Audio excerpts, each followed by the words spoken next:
समीर के सामने आखिरकार अमायरा की सच्चाई आ ही जाती है। रिमझिम के कमरे में लगी आग का राज अब पूरे परिवार के सामने खुल चुका है। और यह आग किसी और ने नहीं बल्कि अमायरा ने खुद लगाई थी। इस वक्त रिमझिम अस्पताल में जिंदगी और मौत के बीच जूझ रही है। उसकी हालत देखकर समीर बुरी तरह टूट चुका है और बेहद परेशान है।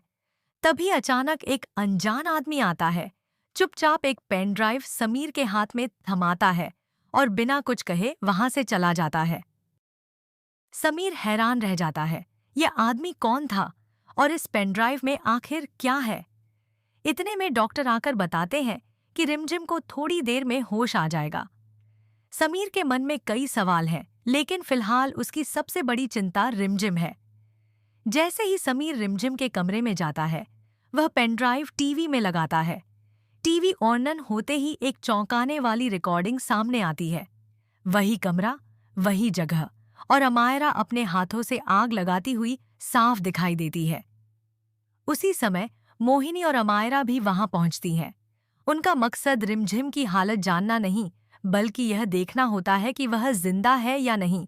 लेकिन जैसे ही वीडियो चलता है, अमायरा खुद अपनी करतूत अपनी आंखों से देख लेती है।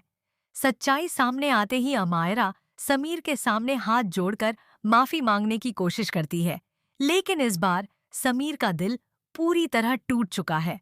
वह अमायरा को माफ करने के लिए बिल्कुल तैयार नहीं है, क्योंकि उसने रिमझिम की जान के साथ खिलवाड़ किया है।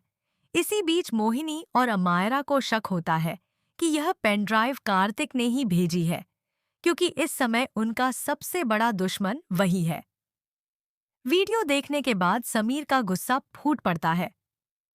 वह आग बबूला हो जाता है और बिना एक पल गंवाए अमायरा को घर से बाहर निकालने का फैसला कर लेता है। मोहिनी बहुत समझाने की कोशिश करती है। वह कहती है कि अमायरा ने गुस्से में आकर यह सब किया। वह नहीं चाहती थी कि समीर रिमझिम के करीब जाए। लेकिन समीर अब कुछ भी सुनने को तैयार नहीं है। आखिरकार समीर अमायरा को धक्के मारकर घर से बाहर निकाल देता है। अब आने वाले एपिसोड में देखना दिलचस्प होगा कि इस फैसले के बाद रिश्तों में क्या नया मोड़ आता है और कहानी किस दिशा में आगे बढ़ती है।